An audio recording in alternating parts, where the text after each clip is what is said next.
ومن يعص الله ورسوله ويتعد حدوده يدخله نارا خالدا فيها وله عذاب مهين.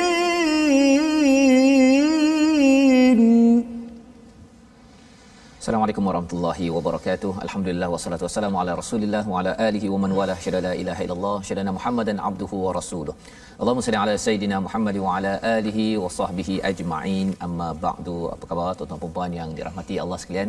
Alhamdulillah kita memanjatkan kesyukuran pada Allah Subhanahu wa taala untuk sama-sama kita diberikan peluang pada hari ini untuk sama-sama kita mendalami kepada hidayah daripada Allah Subhanahu wa taala yang kita mohon pada setiap hari dalam surah Al-Fatihah, dalam solat kita, dalam dambaan kita setiap hari menuju kepada Allah Subhanahu wa taala. Dan alhamdulillah pada hari ini kita bersama dengan Ustaz Tirmizi Ali. Apa khabar Ustaz?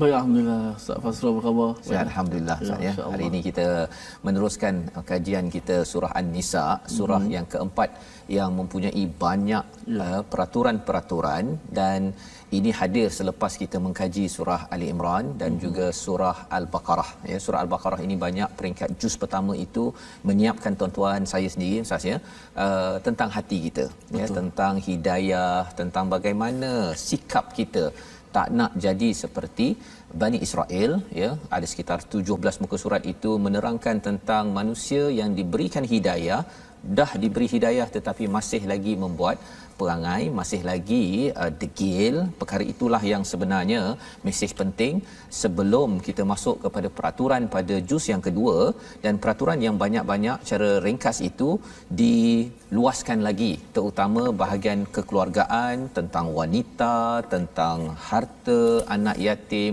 tentang harta pusaka Ustaz ya. Ini semuanya ada kaitan dengan tema bagi surah An-Nisa ini, iaitu tentang etika sosial. Ya, satu dalam rumah, yang keduanya di luar rumah. Di luar rumah nanti di hujung ataupun di tengah surah An-Nisa ini banyak cerita pasal orang munafik. Ya, dan orang munafik ini sebenarnya dia wujud dibina sebenarnya daripada dalam rumah Ustaz. Dalam rumah tidak menghargai kepada wanita, kepada anak yatim, ya, kepada harta-harta yang dibawa masuk, maka sikap itulah yang dibawa keluar dan dia berpusinglah, maksudnya daripada luar masuk ke dalam rumah, daripada dalam rumah dia keluar balik.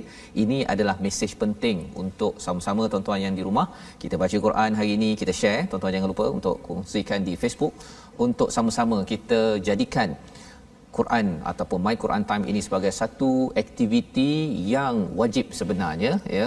Wajib maksudnya kita bercakap tentang solat wajib. Baca Quran pun wajib juga Ustaz ya. Masa ada yang kata bahawa solat wajib, baca Quran ni tengok keadaan kan. Jadi bila tengok keadaan tu, beriman pada Al-Quran itu sudah tentu wajib. Jadi kita kena memahami isi kandungannya, jangan ambil ringan. Kerana kalau kita ambil ringan, kita sebenarnya mungkin solat pun tak faham, ataupun Fatihah kita pun kita tak berapa betul bacaannya, ia mengganggu. Mari sama-sama kita mulakan dahulu dengan bacaan Fatihah, baiki bacaan kita terus menerus, dan kita hayati intipati apa yang kita baca dalam surah Al-Fatihah bersama dengan Ustaz Tirmizi. Baik, terima kasih kepada Ustaz Fazrul, penonton-penonton, sahabat-sahabat Al-Quran, My #Quran Time. Kita nak mulakan dengan bacaan wajib kita. Sebagaimana Ustaz Fazrul sebut, kenapa wajib? Kerana inilah surah yang setiap kali kita baca surah Fatihah menjadi rukun. Bila sebut rukun, kalau kita tak membuat rukun atau tak menyempurnakan rukun, maka ada masalah pada solat kita, maka mempengaruhi kehidupan kita, akhlak kita sebagai seorang hamba yang insan yang mulia. Al-Fatihah. A'udzu billahi minasy syaithanir rajim. Bismillahirrahmanirrahim. Alhamdulillahi rabbil alamin. Ar-Rahmanir Rahim. Maliki yawmiddin. إياك نعبد وإياك نستعين اهدنا الصراط المستقيم صراط الذين أنعمت عليهم غير المغضوب عليهم ولا الضالين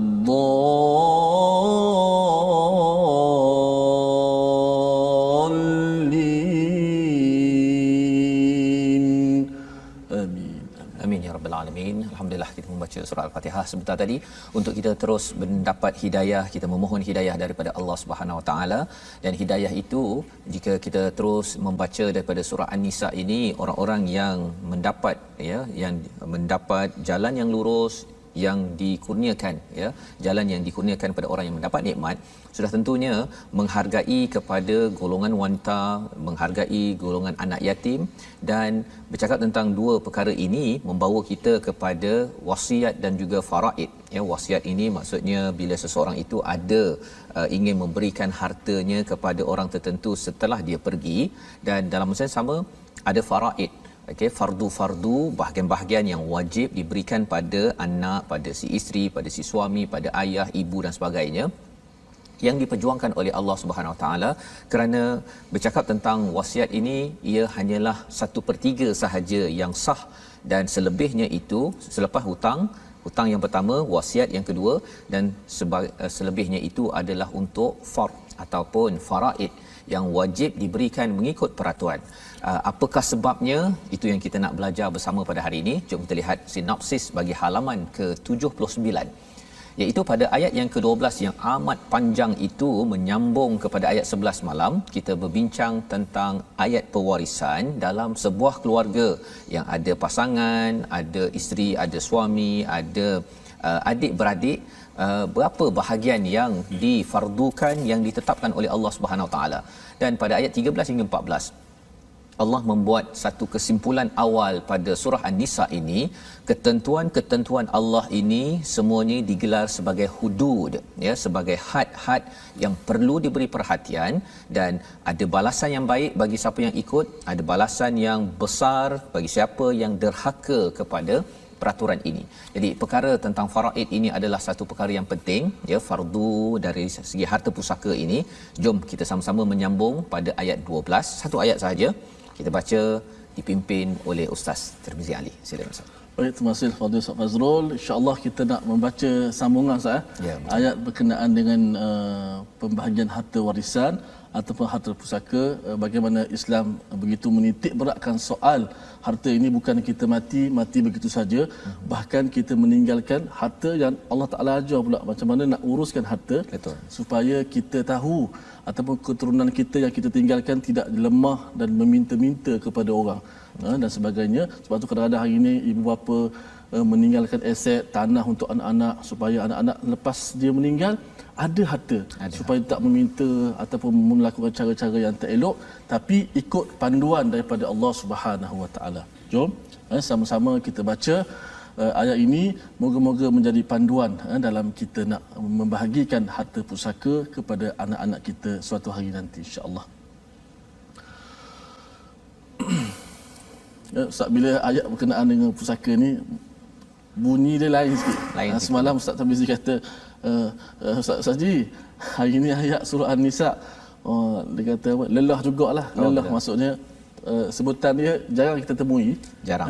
Kerana perkataan-perkataan dia melibatkan nombor, melibatkan Maksudnya kalau nak belajar betul-betul ini pun Ustaz ni, dia kena nafas panjang sikit kalau nak buat ini, pasal ini algebra ataupun matematik tambahan tu kan. Jadi memang ketika belajar dahulu di Johor ilmu faraid ini, dan kemudian bila masuk sekolah menengah belajar matematik tambahan itu, memang rupanya dalam Islam ni kena faham juga matematik. Kalau tidak nanti silap kira, bergaduh kan. Kalau 1/100, kalau hartanya 1 juta, 1/100 tu dengan 2/100 banyak beza tu. Sebabnya kalau bagi 1%, bagi 10%, 10%, beza banyak.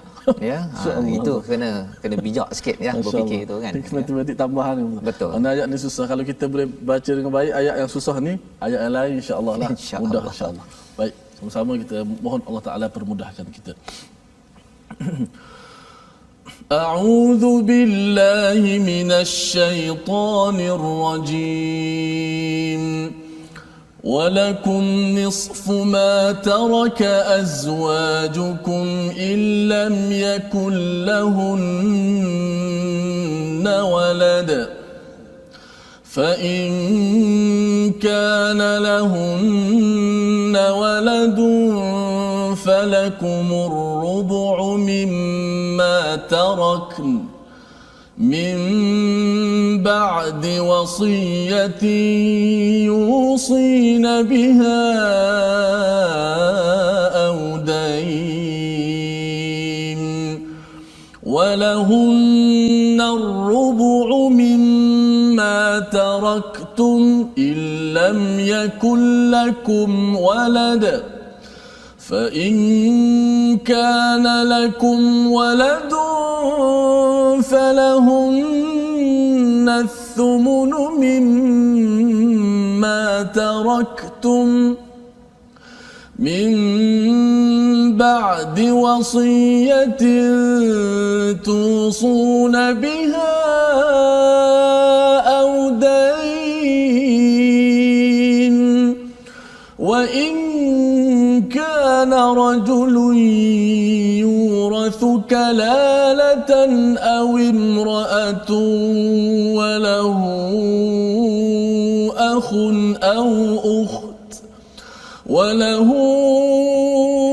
أخ أو أخت فلكل واحد منهما السدس فإن كانوا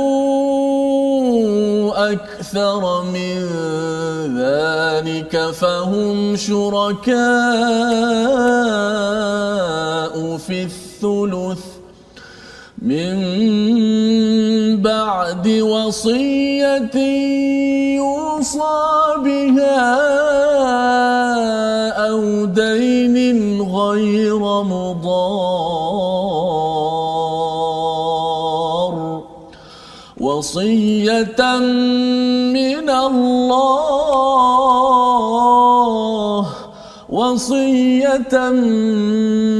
الله والله عليم حليم. صدق الله العظيم. Surah Al-Azim. Terima kasih Ustaz. Satu ayat sahaja sebentar tadi ya. Ayat 12 ini sebenarnya dia berpasang dengan ayat 11 yang kita bincangkan semalam, dan format yang Allah turunkan ini pun pada ayat 11 ada kesamaan dengan ayat yang ke-12 yang kita nak tengok bersama-sama. Okey, jom kita sama-sama lihat. Dan bahagianmu suami-suami adalah 1/2 daripada harta yang ditinggalkan oleh isteri-isterimu, oleh isterimu jika mereka tidak mempunyai anak. Ya, jadi di sini saya tak bercadang untuk lihat dia punya 1/2, 1/3 tu Ustaz ni, tapi kita paling kurang pun kita akan nampak dia punya apakah roh di sebalik perkara ini ya. Jadi maksudnya bagi yang berumah tangga ya, bila isterinya meninggal ada bahagian bagi si suami dan sebaliknya ya. Jadi kalau suami dapat 1/2 daripada harta yang ditinggalkan oleh isterinya jika mereka tidak mempunyai anak. Ya, pasal apa? Pasal mereka tak ada anak. Jika mereka mempunyai anak, isteri ada anak, maka kamu mendapat 1/4 daripada harta yang ditinggalkan. Maksudnya 1/4 lagi tu dia sampai pada anak lah ya. Jadi kurang sedikit, pasal anak pun ada bahagian juga. Tapi kalau tak ada anak, maksudnya dia dapat 1/2. Okey, dan Allah mengingatkan, menariknya dalam ayat yang ke-12 ini berbeza sedikit dengan ayat yang ke-11 ya, kerana dalam ayat yang ke-11 ini Allah di hujung sekali itu ya, Allah nyatakan, kalau tuan-tuan rujuk kepada muka surat 78, ada mim ba'di wasiyatin yusi biha audain ya. Semua pembahagian itu dibuat selepas kita dah selesaikan isu wasiat dan juga hutang ya. Maksud paling utama sekali hutang ya, kemudian wasiat ya, wasiat, kemudian yang ketiganya faraid ini.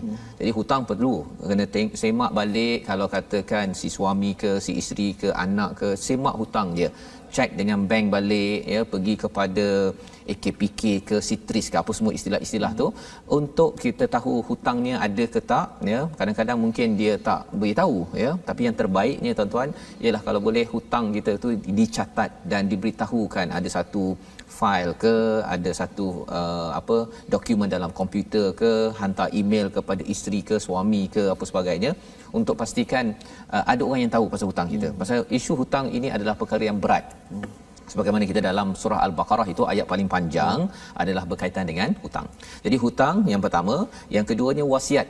Kalau kita ada nak wasiatkan sesuatu yang kereta ini nak bagi pada pusat tahfiz ke, nak bagi pada anak pertama ke sebagainya, itu dalam wasiat, dan wasiat itu hanya layak untuk 1/3 saja daripada harta. Itu kena ingat juga.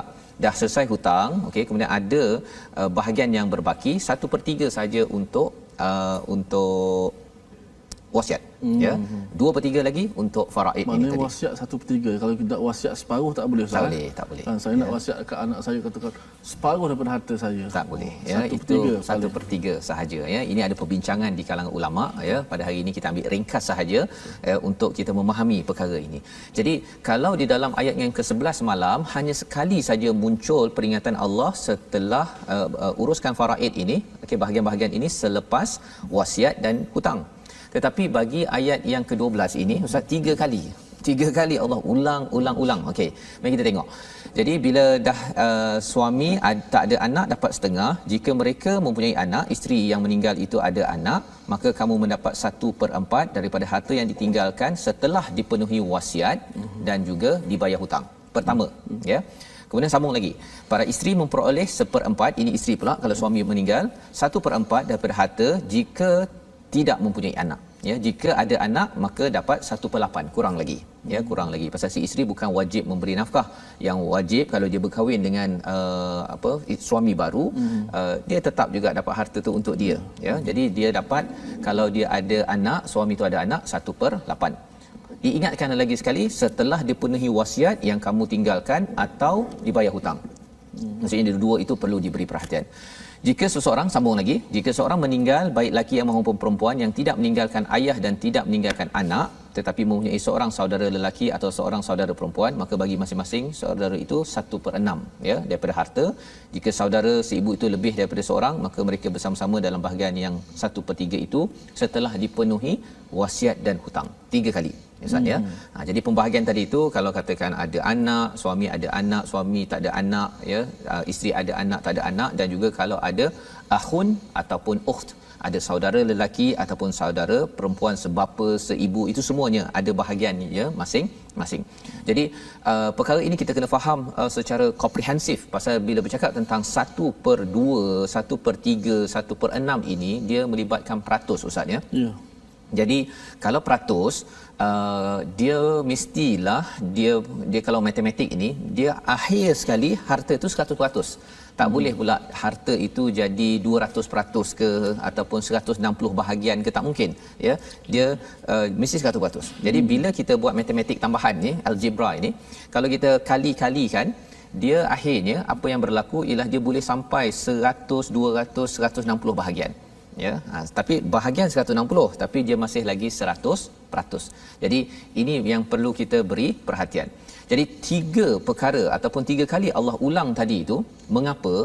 Pasal salah satu daripada isu pada muka surat 11, tak berapa banyak diulang tentang hutang dan juga wasiat tadi. Pasal bila isu dalam keluarga, anak bahagian masing-masing, dia biasanya tak ada masalah sangat. Betul. Tapi dah melibatkan suami, isteri, dan melibatkan ayah, mak, melibatkan adik-beradik, luar rumah, ya, yang biasanya tak tinggal dalam satu rumah, yang itu orang kalau boleh dia nak maksimum, Ustaz.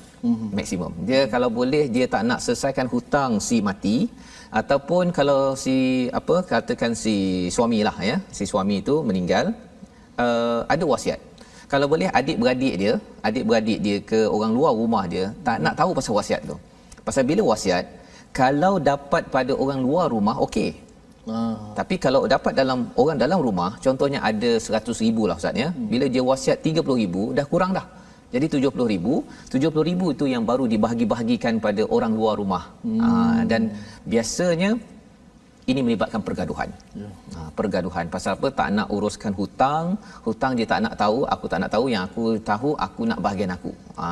Perkataan itu melambangkan seseorang itu sebenarnya tidak membaca ayat 12 ini. Itu sebabnya bila saya baca ayat ini Ustaz ya, sebuah keluarga tak kisahlah kaya ke, ada satu motor kecil pun kan, ataupun ada bangsal ke, ada apa lagi Ustaz yang kecil-kecil harta, kena baca surah An-Nisa ni. Betul. Pasal bila dia boleh ada nilai, adik-beradik boleh bergaduh, boleh bermasam muka pasal apa? Pasal awal hari tu okey, alah tak apalah kan, tapi bila tahu dalam akaun ada 100,000, ada rumah sebiji kan, hadiah daripada mana-mana dapat sebiji, pada waktu itu rumah itu macam mana kan.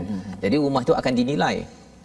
Bila dinilai dapat tahu bahawa nilainya sekarang, dulu mungkin hadiah free Ustaz kan. Betul. Tapi bila dinilai harganya 400,000, pada waktu itu si isteri, saya yang temankan abang selama ini, arwah contohnya kan, saya sepatutnya dapat lebih kan. Dan kemudian adik-beradik pun cakap saya sepatutnya dapat lebih. Anak pun cakap saya ditinggalkan, dulu suami saya tinggalkan saya pergi, masa-masa ikut kehendak sendiri kehendak sendiri. Pasal dia rasa bahawa dia berkorban masa pada waktu si suami itu hidup. Jadi waktu itu dah nak menuntut bahagian masing-masing. Dan ini yang menyebabkan banyak pergaduhan dalam keluarga. Dan Allah tahu perkara ini. Allah beritahu 3 kali hutang utamakan, wasiat kena utamakan, dan Allah akhirkan dekat situ dengan perkataan apa? Mim ba'di wasiyatin yusa biha aw dain ghairu mudar. Ada perkataan ghairu mudar. Kalau di dalam ayat yang ke-11 aw dain habis. Tak ada ghairu mudar. Ghairu mudar tak ada.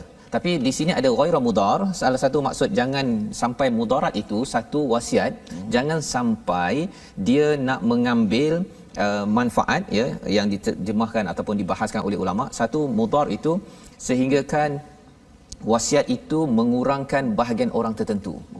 Contohnya yang nak pergi meninggal tu, dia kata dia tak suka kepada katakan dia tak suka pada siapa, pada abang dia, adik-beradik dia kan. Jadi dia buat wasiat yang menyebabkan dia bagi kepada orang-orang lain, tapi si abang tu diabaikan. Menyusahkan orang tu lah. Menyusah orang tu. Ataupun sekadar nak mengurangkan bahagian. Kalau ada 100,000, dia bagi katakan 1/3 tu, dia kata dia wasiatkan 100,000 itu semuanya kepada anak pertama. Kan? Anak pertama. Jadi anak kedua pasal dia tak suka, ataupun anak ketiga ke, ataupun adik-beradik. Jadi anak pertama dapat 30,000. Pasal dia boleh hanya ambil 1/3 saja, 33,000. Lepas tu barulah dibagi. Kerana niat-niat itu Allah menyatakan wasiyatan minallah. Kalau dalam ayat yang ke-11 itu ada cakap faridatan minallah, ini adalah fardu, satu ketentuan daripada Allah, tapi ini Allah cakap wasiyatan minallah. Semua perkara ini kalau kamu nak wasiat, jangan mudar, jangan membuat kemudaratan menyebabkan orang bergaduh selepas itu. Kerana wasiat paling tinggi adalah wasiat daripada Allah. Pasal wasiat daripada manusia ini kadang-kadang Ustaz ya, dia ada agenda. Dia nak meninggal ni. Walaupun dia rasa nak meninggal, dia nak tinggalkan harta, tapi dia masih lagi ada agenda. Yang betul-betul tidak ada agenda, wasiyah minallah. Dan Allah akhirkan dengan perkara iaitu wallahu alimun halim. Allah ini amat mengetahui, Allah amat Halim, penyantun. Pasal apa? Pasal Allah bagi semua ini untuk Allah santunkan adik-beradik dan juga orang-orang yang ditinggalkan. Subhanallah. Ini membawa kita kepada perkataan kita pada hari ini iaitu taraka, ya, bermaksud meninggalkan, ya, meninggalkan. Dan seperti mana yang dinyatakan pada ayat 12 tadi, dari sebahagianmu adalah 1/2 daripada apa yang ditinggalkan itu, 1/2 adalah untuk si suami kalau tidak ada anak, ya. Jadi maksud taraka ini harta yang ditinggalkan. 43 kali disebut dalam al-Quran. Jadi ketika kita hidup, kita masih dengan harta itu. Kita kena ingat bila kita baca ayat Quran ini, kita akan tinggalkan, meninggal. Kan? Meninggal dunia ni tak apa, tapi cabarannya kalau kita tinggalkan dunia itu, ada orang bergaduh yang kita tidak mahu. Jadi tanggungjawab bagi ayah-ayah, ibu-ibu yang ada harta sikit banyak, tolong didik anak keluarga dengan surah An-Nisa. Pasal kalau kita didik ini, insya-Allah tidak ada pergaduhan, tidak ada permusuhan ketika kita pergi. Dan ketika kita dah didik dengan soleh-solehah, mereka dapat bahagian mereka, makin doakan kita. Itulah cara yang terbaik. Kita berehat sebentar, kita bertemu lagi My Quran Time, baca, faham, amal, insya-Allah.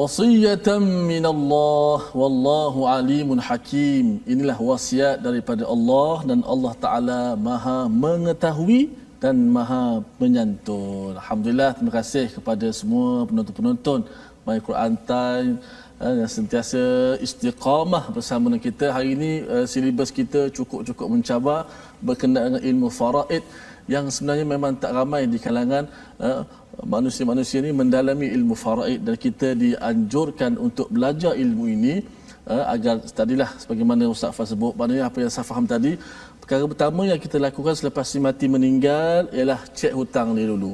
Ada hutang, bukan tu ambil harta pusaka, jangan terus bahaya ambil itu. Sangat bahaya. Segerakan hutang dan lihatlah jikalau ada wasiat ataupun tidak. Dan jangan lengah, kadang-kadang Ustaz ada 10 tahun tak selesai lagi. Betul. Tak selesai lagi masalah pembahagian harta pusaka. Apa yang kita risau, orang yang sepatut menerima harta itu meninggal pula dah. Kan, jadi bertambah rumit dan paling takut kita memakan harta yang bukan milik kita. Ya. Ada kita kena sedar, bila tumbuh daging kita daripada harta yang haram, maka nerakalah tempat yang lebih utama untuk dia. Maka kita bimbang. Sebabnya bercakap tentang harta ini, hadis lepas harta anak yatim, perbincangan dalam surah An-Nisa. Pasal kalau tidak diuruskan sampai 10 tahun tu, kita mungkin kalau termakan harta anak yatim yang patut dapat, Allah kata dalam ayat sebelum ini, iaitu bagi mereka itu ialah makan api, wa yaslauna sa'ira, dan juga akan disambar oleh api neraka pasal tidak uruskan faraid ini. Dan itu sebabnya Ustaz cakap tadi kan, faraid ini sama ada kita belajar, kita tahu awal-awal, ataupun jumpalah ustaz ke yang panel perunding ya, yang faham perkara ini. Dekat internet sekarang pun ada dia punya calculator faraid. Cuba kira-kira dahulu, kira dapatlah, bayangkan okey, ini anak saya dapat berapa, tak adalah terkejut tiba-tiba saya dapat 1/8 kan, pada isteri macam tadi. Betul. Selama ni dia ingatkan macam dia temankan suami dia, ingatkan dia dapatlah lebih sikit kan, 1/8. Perkara itu boleh menyebabkan cabaran, dan inilah ayatnya tadi ya. Mari sama-sama kita buat persediaan sebelum kita meninggal. Dan ada setengah orang, Ustaz, saya tak beranilah Ustaz, nanti saya buatkan saya mati esok. Mati bukan sebab kita jumpa perunding mati bukan sebab kita buat persediaan, mati sebab ajal. Ajal sampai tak kira lama cepat. So lebih baik kita buat persediaan. Kita buat persediaan sebab Allah Taala kata wasiyatan, ini wasiat daripada Allah, supaya jangan kau pandai ubah-ubah pula wasiat. Kalau kita ubah macam kita pula tahu yang terbaik. Baik.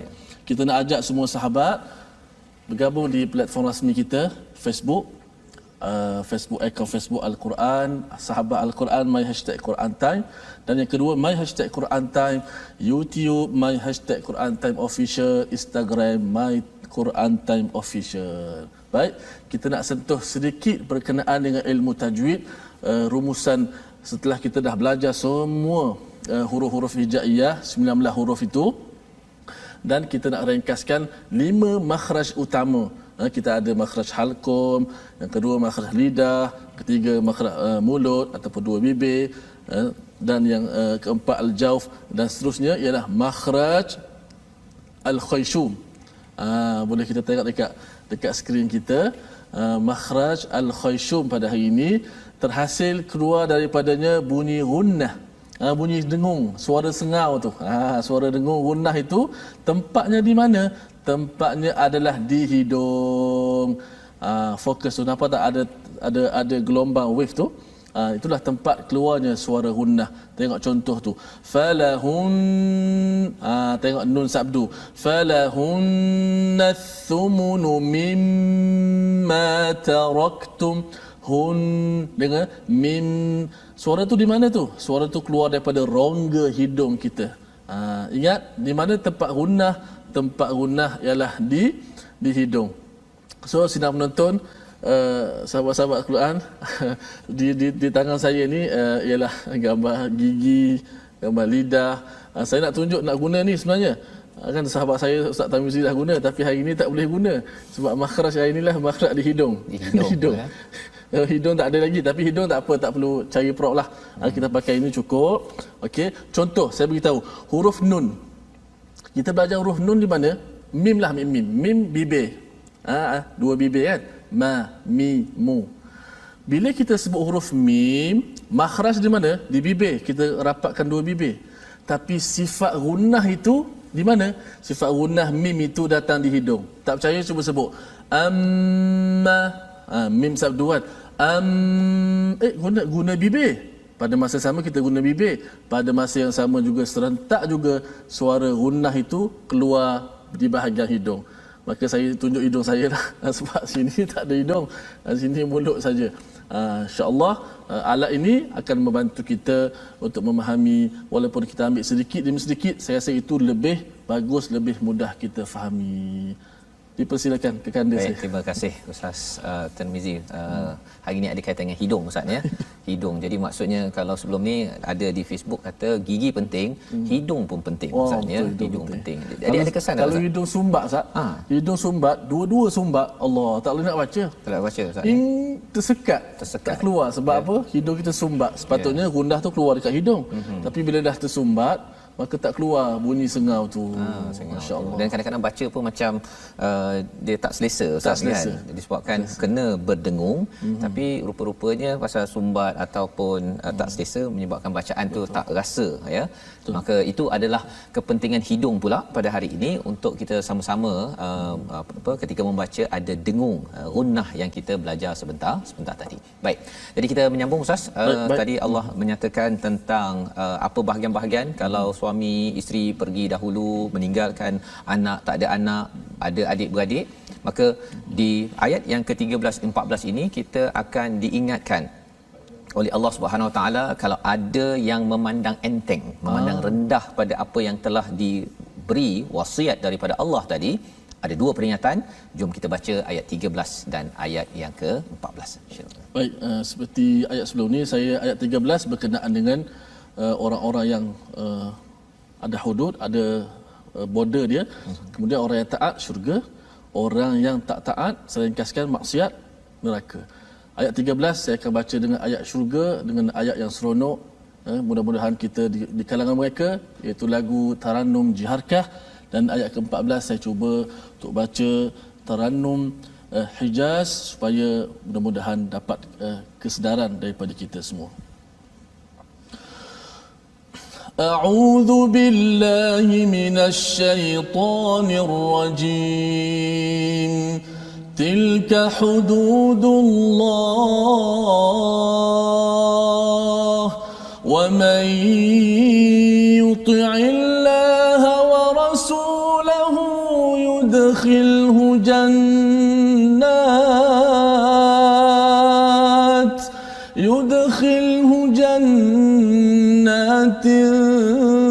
تجري من تحتها الأنهار خالدين فيها وذلك الفوز العظيم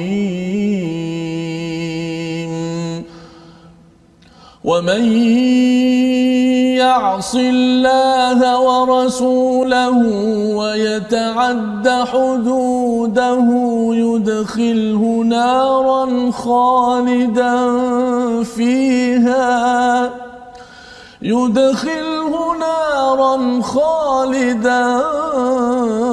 فيها وله عذاب مهين يدخله نارا خالدا فيها وله عذاب مهين صدق الله العظيم. Surahul Azim. Inilah ayat 13 hingga 14. Ini adalah penerangan ataupun peringatan daripada Allah Subhanahu Wa Taala bagi orang-orang yang mengambil serius tentang intipati daripada surah An-Nisa sampai tahap ini ya. Kita sudah pun belajar 12 ayat dan yang lebih kritikal lagi apabila bercakap tentang hukum faraid, iaitu apabila kita menunaikan tanggungjawab kepada si mati. Maksudnya bila ada harta kita bayarkan hutang dia satu. Kemudian kita cuba bantu untuk menunaikan wasiat dia. Dan yang ketiganya ialah kita tunaikan, bahagikan mengikut faraid yang ditentukan oleh Allah Subhanahu Wa Taala. Jadi bila cakap tentang wasiat ini dia bergantung kepada si mati. kan, orang yang pergi itu dia nak bagi lebih ke kurang ke apa ke, itu terpulang 1/3 maksimum, tetapi selebihnya itu diperjuangkan oleh Allah Subhanahu Wa Taala mengikut panduan ini. Ya, jadi mungkinlah ada orang baik dengan si mati tersebut, dia mungkin dapat wasiat, okey dia dapat ini, dapat itu, tetapi itu hanyalah 1/3 daripada harta yang ada jika telah dinilaikan semua setelah membayar hutang. Jadi Allah menyatakan semua aktiviti ini renyah juga Ustaz. Ya, saya ada jumpa seorang konsultan tu, dia nak jumpa kepada syarikat-syarikat ataupun tuan punya syarikat besar contohnya kan. Ataupun dia kadang-kadang dia nak bagi khidmat percuma je, dia kata susah betul nak dapat kerjasama, ya. Dia nak bagi penerangan tentang wasiat pun ramai orang tak nak dengar. Pasal bila cakap tadi lah Ustaz ya, bila buat wasiat dia ingat macam dah dekat nak mati kan. Padahal sebenarnya kalau tak nak buat wasiat okey ya, maksudnya dia tak ada dia serahkan semuanya harta untuk difaraidkan. Tapi kalau dia rasa ada sesuatu yang dia nak wakafkan untuk masjid ke, untuk dia masih lagi bukan sekadar bagi pada anaknya saja, inilah peranan wasiat ya setelah dia pergi nanti. Betul Ustaz, kadang-kadang isteri timbul kesedaran, tapi bila beritahu kat suami, marah pula si suami. Buat terbiak ke apa? Nak suruh kau mati cepat ke? Allah suruh. Itu sebabnya mengapa si suami kena dengar ayat ini. Kena bagi nasihat. Bagi para suami kena melihat kepada ayat ini. Pasal apa? Pasal kalau kita tak nak bagi wasiat tak apa. Kalau tak nak kan, langsung tak nak. Tapi kalau kita rasa macam kita dah belajar daripada surah Al-Baqarah, surah Ali Imran, kita nak infak. Mungkin sekarang ni infak mungkin sedikit. Tapi bila katakan nanti rumah yang ada, pejabat yang ada dinilaikan balik, nilainya 1 juta contohnya, nak bagi 50% untuk program Quran contohnya Ustaz kan, dah ada kesedaran saya dapat macam-macam, maka peranan itu hanya dapat direalisasikan bila kita buat wasiat. Harapkan kita bagi pada anak, pada isteri, harapnya mereka akan sumbangkan 50%, itu tidak ada kepastian. Tidak ada kepastian ya. Jadi bila dah wasiat, maksudnya kita dah meninggal, kita kata nak 50% pun sebenarnya hanya sah untuk 1/3 harta saja. Okay. Jadi kalau nak betul-betul 50%, bagi daripada harta, bagi waktu hidup. Ya, jadi infak waktu hidup dan infak kita ketika kita sudah pergi meninggal ini dengan wasiat dan diikuti dengan faraid. Ini semuanya bawah infak kita. Baik. Jadi Allah menyatakan tilka hududullah ya, semua itu adalah batas-batas hukum daripada Allah Subhanahu Wa Taala. Jadi ini perlu kita faham, pasal ada orang faham hudud hanyalah kalau mencuri potong tangan kan. Kalau katakan buat jenayah dalam Islam ini, dalam syariat Islam kena denda, itu hudud. Rupa-rupanya ini pun hudud sah. Ini hudud. Ya, kalau dalam surah Baqarah ada qisas, itu sebagai hudud Allah juga. Di sini juga ada hudud. Jadi kalau orang kata kita nak perjuangkan hudud, kena pastikan faham juga faraid. Jangan kata jom kita perjuangkan hudud, dia nak yang bab potong tangan dan juga yang bab hukuman jenayah, itu betul, itu memang perlu diteruskan. Tapi kena pastikan jangan sampai dalam rumah bergaduh sampai bergaduh sampai 7 keturunan kerana tidak memahami hudud yang sebenar-benarnya daripada Allah. Hudud ni adalah jamak ataupun plural kepada had Ustaz ya. Had. Kalau dalam matematik tambahan Ustaz, dia ada istilahnya had. Ya, kalau katakan ini matematik pula Ustaz, saya tak naklah terangkan lebih kan. Tapi kalau katakan sesuatu masalah ada, kalau tidak ada had, menyebabkan kita tak boleh selesaikan masalah itu. Itu sebabnya hudud Allah ini contohnya kita menutup aurat ya, kita ikut syariat. Menutup aurat ini adalah had Allah. Jadi bila kita buat, kita mudah selesaikan masalah. Betul. Kalau kita tak ikut hudud Allah dalam kes faraid ini, memang bergaduhlah. Betul. Bergaduh. Ayah dah pergi, mak dah pergi ya. Dulu mak ayah pergi berjalan bercuti sama-sama, memang hari raya memang bersalam-salaman, tapi disebabkan tak menjaga hudud Allah, tak nak balik kampung Ustaz. Tak nak balik kampung pasal dia kata itu sepatutnya 1/5 tu bahagian saya, tapi adik ambil rumah. Rumah pusaka yang dah nak runtuh pun kan. Tapi pasal hati manusia ya, itu sebabnya Allah cakap wallahu alimun halim di hujung ayat 12 itu. Allah tahu sebenarnya manusia ni ialah kita diciptakan oleh Allah Subhanahu Wa Taala. Jadi Allah kata ini adalah hudud Allah, jaga betul-betul ya. Wa may yuti'illah, siapa yang taat kepada Allah dan Rasul, yudkhilhu jannatin tajri min tahtihal anhar, dia akan dimasukkan ke dalam jannah tajri min tahtihal anhar, di bawahnya ada sungai. Maksudnya ini ganjaran yang kita inginkan. belajar faraid ataupun tanya ustaz ikut pada peraturan penasihat untuk ikut peraturan selepas nak bagi harta ini, rupa-rupanya ini peluang masuk syurga Ustaz.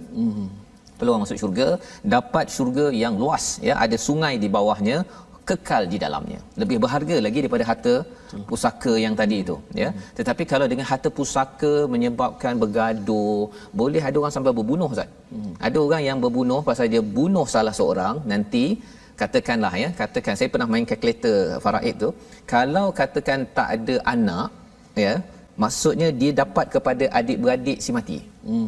Jadi ada orang dia pergi bunuh anak orang agar nanti dia faraid, dia nak ikut faraid kan, tapi dia pergi bunuh orang.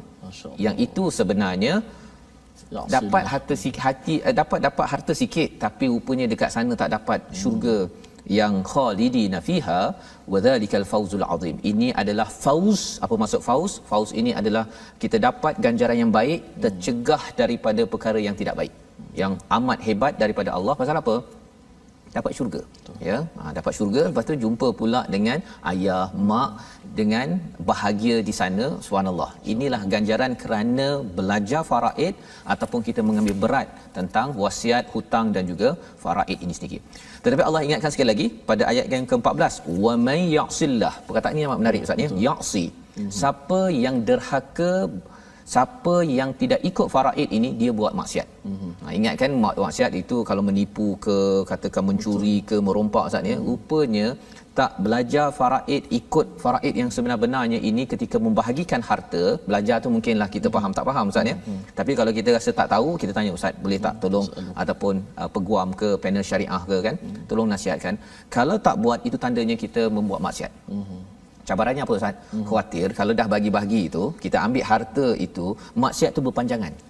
Ya, yaqsi itu maksudnya ialah orang yang berbuat maksiat secara berpanjangan. Jadi ilmu ini penting. Ilmu ini penting, dia berpanjangan menderhakai pada Allah dan Rasul, wa yata'addadahu wa yata'adda hududahu. Ya, dia melampau daripada batas-batas hudud Allah, yudhilhu naran khalidan fiha. Ya, mereka itu masuk ke neraka, kekal di dalamnya. Jadi biasanya kalau dalam Quran masuk neraka ni kalau kufur. Di sini Allah cakap kalau masuk neraka itu tak semestinya dia kufur, Islam lagi. Tapi derhaka daripada faraid ataupun hukum-hukum yang Allah telah nyatakan sebelum ini, 12 ayat pertama daripada surah An-Nisa. Dan kalau kita bandingkan antara ayat 13 ayat 14 ini, ayat 13 khalidina fiha Ustaz. Ayat 14 khalidan fiha. Ada beza tu. Khalidina fiha, mereka fiha di dalam syurga itu. Tapi kalau di neraka itu khalidan fiha, seorang-seorang di neraka. Padahal neraka tu ramai juga orang masuk Ustaz ya, tapi dia cuba bayangkanlah, dahlah diazab kemudian di seorang-seorang kan. Dia kalau orang masuk penjara, kemudian diletak dalam penjara tu dia seorang saja. Dia tak boleh bercakap dengan orang lain. Allah tinggalkan dia, Nabi tinggalkan dia dalam neraka itu. Ini adalah satu kehinaan. Itu sebabnya di hujung itu Allah cakap walahu adzabum muhin. Satu penghinaan kerana apa? Dia menghina ataupun memandang enteng, ringan terhadap hutang ayah ataupun ibu ataupun yang meninggal, ataupun memandang enteng pada wasiat. Dia boleh nak tukar wasiat, dia pergi bunuh peguam yang simpan wasiat, dia pergi macam-macam ya. Ini zaman sekarang ya Ustaz ya. Dan juga yang ketiganya, tak nak ikut ini. Yang penting saya nak kereta 2-3 biji ayah itu, saya dah selalu bersama ayah, dah biasa, ini harta nostalgia saya punya. Ya, padahal sebenarnya kalau sayang sangat ayah pada ibu, pada orang-orang yang pergi, kita akan mendalami ayat 79. Jadi Ustaz, kalau boleh Ustaz baca sekali lagi pada ayat yang ke-13 itu, untuk kita memberi semangat pada semua tuan-tuan mengamalkan intipati faraid ini. Baik, sama-sama kita baca ayat 13. Tadi saya baca ayat 13 lagu Taranum Jaharkah. 14 nak buat hijaz, tapi dia pergi Jaharkah juga. Dia pergi sobar sikit sebab lagu tu sedih. Suasana di negara memanglah kita kata kesedihan kan. Baik, kita pasakkan lagi ayat ke-13 pada ibu bapa semua. Ustaz cakap pasal sedih di neraka itu, betul lah Ustaz ya. Ayah berjuang, mak berjuang cari harta, tapi pasal anak tak ikut cakap, Allah, ke neraka kan. Masya-Allah. Baik, Itu dan maknanya ibu dan ayah jangan sekadar tinggalkan harta saja, tapi tinggallah ilmu. Tinggallah pusaka surah An-Nisa, yang pusaka Quran yang Nabi tinggal kepada kita. Kena tinggalkan ilmu dan iman. Kalau tidak tinggal harta saja, belum tentu menjamin keselamatan dunia akhirat. Dunia lagi mudah porak-poranda. Baik, sama-sama kita pasakkan ayat ke-13, border yang Allah Taala tetapkan. A'udzubillahi minasyaitanirrajim. تلك حدود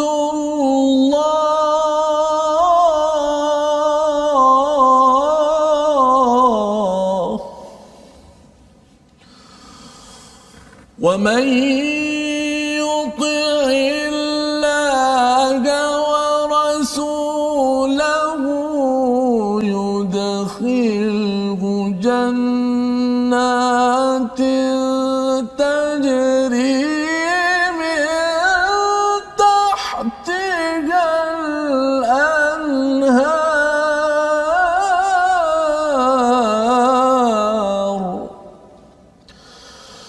يدخله جنات تجري من تحتها الأنهار خالدين فيها وذلك الفوز العظيم